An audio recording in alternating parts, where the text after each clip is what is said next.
Elon Musk's X is suing advertisers over an illegal boycott that came to light in the House Judiciary Committee report. Elon seems to be ramping things up as he posted on X yesterday. "We tried for peace for 2 years. Now it is war." So here to break this all down is Allum Bokhari, Foundation for Freedom Online Managing Director. So Allum, thanks so much for joining us. And let's talk about just the big picture. What does this lawsuit mean for free speech? So X is suing an organization called GARM, the Global Alliance for Responsible Media. And what that is it's a coalition of essentially the entire advertising industry. It represents 90% of ad spending worldwide. So basically the entire industry operating as a kind of cartel. And what it does is it tells you right there in the name, Alliance for Responsible Media.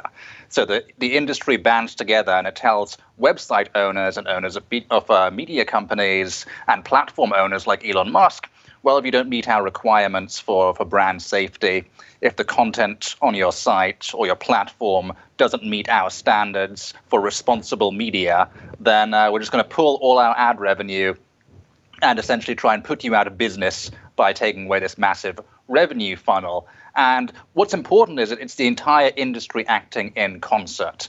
So, the House Judiciary Committee has focused on that angle because it shows it's anti-competitive. It's the whole industry banding together to set content standards for the entire internet, which is, so dependent on ad revenue. It allows these big advertisers to essentially determine what we can and cannot say. Allum, great to have you on. I know you were just here recently for Zero Hour with James Polis. Looking forward to watching that. This is such an important issue, near and dear to my heart, of course. And the way I describe this for a lot of businesses is almost like a iron triangle between consulting firms, the advertisers, and then the marketing departments, within the corporations. And all those pieces are woke. I mean, right now, that's what's going on. And it's a terrible, terrible situation. So here we finally have someone, and I'll note, not a normal conservative. Like, this wasn't a conservative company that stood up and did this, but someone who wants to win did this. Now we have someone standing up and fighting this sort of cartel in advertising to keep the flow of dollars out of, in this case, a social media organization. So has this had an effect? Do you think, is this leading the way forward? Are other people following Elon's lead and saying no to this? So Rumble, obviously a massive video platform, has also filed suit against GARM. That's in addition to the Judiciary Committee's ongoing investigation of the organization. So you really are seeing this, a lot of pieces coming together for this pushback against the advertising industry's attempts to determine what content is and isn't acceptable on online platforms. And what's interesting, we've been investigating this same organization, this same industry at the Foundation for Freedom Online. We have a couple of reports up on our website, foundationforfreedomonline.com. And one of them shows that, these companies, these ad agencies who are members of GARM are getting billions of dollars from the U.S. taxpayer for things like military recruitment ads and public service announcements and health ads. So, not only are these companies banding together to censor platforms like X, but the U.S. taxpayer is being forced to fund this. U.S. citizens are funding their own censorship, the same companies that are pushing for the restriction of their free speech online. So when you look at this, what would the impact be if they do win? How would they be able to move everything forward? So I think the key is to, break up this sort of collusive collaboration, right? This anti-competitive banding together of the entire industry in one single cartel. Because when you think about it, the advertising industry is leaving a lot on the table when it doesn't advertise with Rumble, when it doesn't advertise with X, when it doesn't advertise with conservative media. That's millions and millions of eyeballs that they're voluntarily saying, no, we don't want that attention for our brands. We don't want that massive marketplace of attention. And the only way that works really is if all the advertising agencies and all the brands do it at once. Because you can imagine if one advertising agency said, hey, all these other advertisers, all these other brands are boycotting X, I'm going to go and put my ads there and get a much better deal, then the whole system of censorship falls apart. Yeah, and there's potentially huge opportunity out there when you have this kind of totalizing control, right, in these industries. But I guess my other question is, why did no one do this before? I mean, I can't hammer this enough. It sure seems like this has been going on for a long time. I mean, this has affected our company for a long time. Glenn Beck was one of the first people they did this to, going back before Tucker on Fox News, with advertisers basically boycotting and playing this ridiculous game.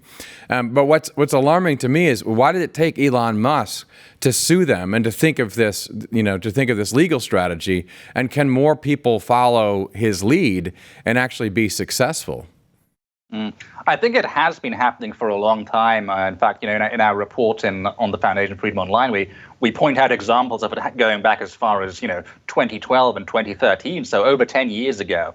And I think the reason that happens is because people who are pro-censorship activists realize that with the internet and online platforms so dependent on advertising revenue, and brands often being hesitant to expose themselves to controversy, this has been a real weak point for online free speech, by going after the brands, by frightening them, by saying, oh, you're going to lose business, your brand safety will be impacted if you're on these platforms and your ads are appearing next to this content. They've been able to exploit that, and it really reached a peak, I think, in 2020 and afterwards, because that's when GARM was founded. That's when this cartel emerged and sort of institutionalized the trend that had been happening for the previous 10 years or so.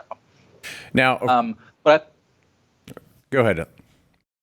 But I think I want to say one important thing here, which is this concept of brand safety that they always use as the excuse for pulling advertising revenue away from free speech platforms and from alternative media sources.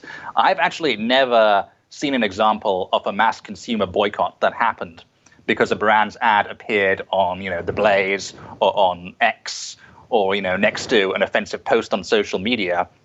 But I have seen mass consumer boycotts over things like Gillette's toxic masculinity ad or Bud Light's Dylan Mulvaney ad. There are many examples like that of brands actually losing lots of business and lots of customers because of the advertising industry's own ideological biases. And I think it's those biases that are making them use this excuse of brand safety to pull ads away from conservative platforms, alternative platforms, and free speech platforms. But I don't think they've demonstrated that there's actually a danger of consumer backlash if their ads did appear on alternative media or did appear on free speech platforms.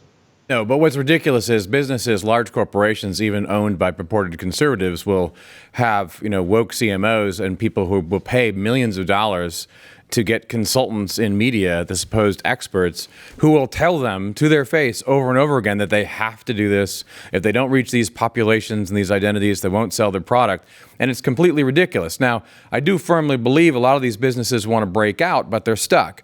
For a place like Blaze, not only are we dealing with this, but this demonetizes us, right? This sort of activity takes away millions of dollars that could be going to the kind of programming our audience so desperately needs and wants. But for a lot of other companies, it's more just taking opportunity off the table, right? If they're not in media directly, it takes an opportunity away from them to get to a large audience that happens to lean right in some cases. Do you have any experience with that? Have you done any research on where businesses stand on this?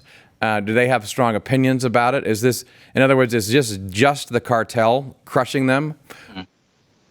I think businesses have just this habit of trusting the big advertising agencies and trusting these so-called experts on brand safety to tell them where it is and isn't safe to advertise.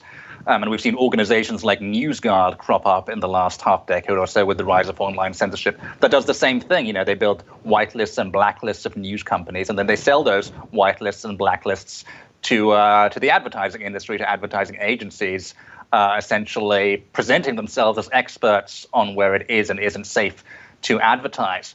But these so-called experts on brand safety, who go and tell businesses that they have their finger on the pulse of public sentiment, is the same people who are responsible for disasters like the Bud Light ad and the Gillette toxic masculinity ad. They don't have their finger on the pulse of public sentiment. They don't know what brand safety is, and yet that's their excuse for demonetizing wide swathes of the entire internet, and for cutting brands off from these huge consumer markets that they say are too unsafe.